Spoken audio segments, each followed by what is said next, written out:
Fl-istess jum li l-pajjiż kien maqut wara l-President ta' Malta u s-Sinjura tiegħu, il-Partit Nazzjonalista attakka l-istituzzjoni tal-President permezz ta' spekulazzjoni dwar min tista' tkun il-persuna li tokkupa l-ogħla kariga fil-kostituzzjoni tal-pajjiż.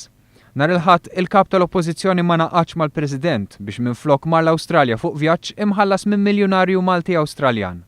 Aktar qabel il-Partit Nazzjonalista kien fetaħ attakk bla preċedent fuq ir-Rockestra li wkoll issir biex tiġbor flus għall-istrina. Nies mill-uffiċċju tal-President li jaħdmu qatih ħalli l-istrina tkun suċċess ukoll spiċċaw vittma tal-attakki tal-Partit Nazzjonalista.